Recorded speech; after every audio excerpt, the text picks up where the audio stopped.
salut à partir d'Onyarwema au Rwanda. Je m'appelle Monseigneur Patrick Irankunda.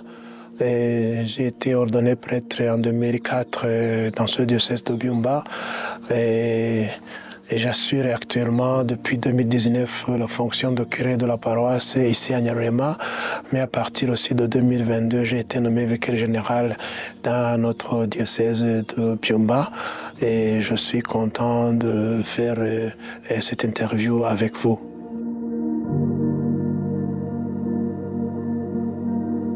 Oui, je suis curé de la paroisse de Nyarwema, une paroisse qui a été fondée en 1986.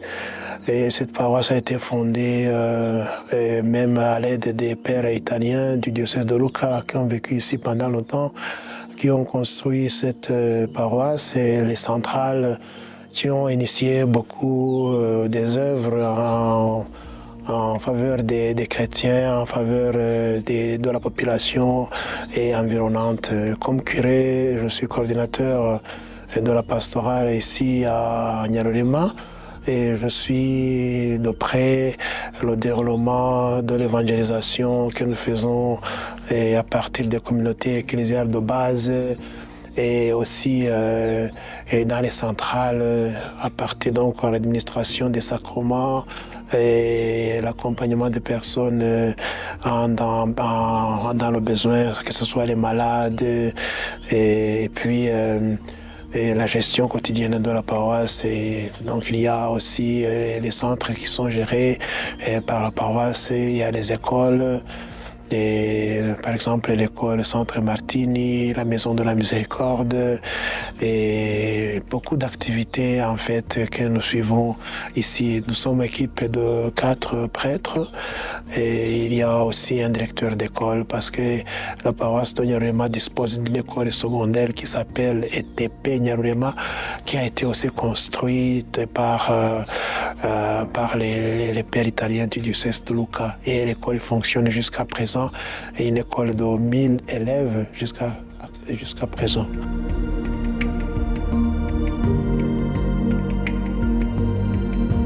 À partir, donc c'est avec le pape François, le décédé pape, et que l'Église nous sommes rappelés de la responsabilité que nous avons de nous occuper des personnes marginalisées, de laisser pour compte des personnes mises à part. Mais cette responsabilité de l'Église incombe à l'Église depuis longtemps, depuis le début de l'Église. Et même dans les livres des Actes des Apôtres, il y a les diacres qui étaient chargés de s'occuper des veuves, des autres personnes dans le besoin. C'est-à-dire que l'une des missions de l'Église, c'est de s'occuper de ces gens qui sont marginalisés, que ce soit les malades, il y a aussi les handicapés, que ce soit les handicapés de corps, les handicapés mentaux, et il y a d'autres personnes comme les drogués. Bon, ici à Nyarwema, on n'en a pas. Mais en fait, ces gens sont mis de côté. Pourquoi? Parce que la société ne veut pas les accepter comme des gens normaux, des gens qui ont une dignité d'être enfants de Dieu. Et alors, le pape François nous a rappelé que ces gens sont nos frères, que nous devons aussi nous occuper de ces personnes. Et l'Église a une fonction de les accompagner, de les aider, de leur donner la confiance de vivre, l'espérance de vivre. Et dans la paroisse de Nyarwema, nous avons aussi certains groupes. Nous avons la Maison de la Miséricorde. Dans la Maison de la Miséricorde, il y a des enfants victimes de VIH et SIDA et qui ont eu de leurs parents contaminés. Et ces gens, normalement, ils étaient vraiment mis de côté. Et parce que la maladie du sida n'était pas acceptée dans la société, c'était une maladie incurable et les gens avaient vraiment peur que les gens puissent se contaminer et ces gens étaient mis de côté. Alors nous avons essayé de continuer de les accompagner et nous avons une maison de la miséricorde pour leur montrer qu'il y a la miséricorde de Dieu et nous donnons à ces enfants l'espoir de vivre. Actuellement, ils reçoivent les médicaments et ils sont vraiment en bonne santé, même en bonne santé de l'âme, parce qu'on voit qu'ils ont aussi le goût de vivre.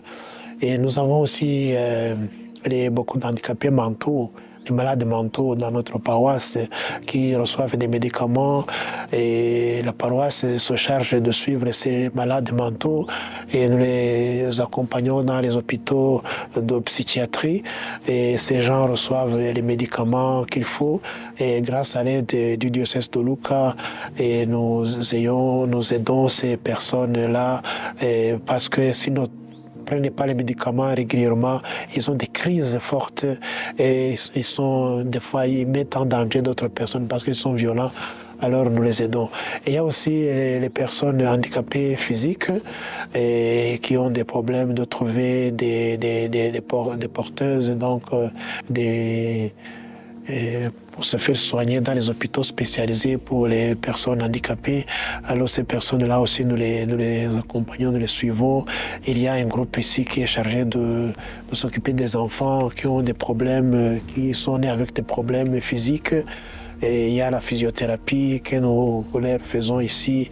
Et puis quand nous trouvons que ces malades, ces gens doivent aller être suivis dans les hôpitaux, nous les accompagnons, nous leur donnons aussi les frais d'hospitalisation pour qu'ils puissent être bien soignés. Voilà, donc c'est en gros ce que nous faisons, mais nous avons aussi la Caritas pour les pauvres et d'autres personnes pauvres.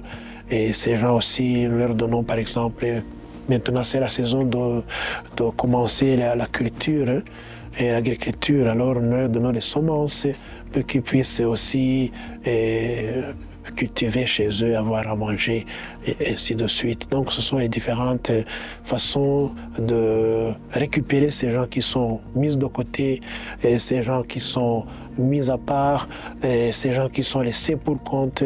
Donc nous essayons de les mettre ensemble, de leur dire la parole de Dieu, mais aussi de les aider afin qu'ils puissent vivre avec le goût de vivre dans la vie quotidienne.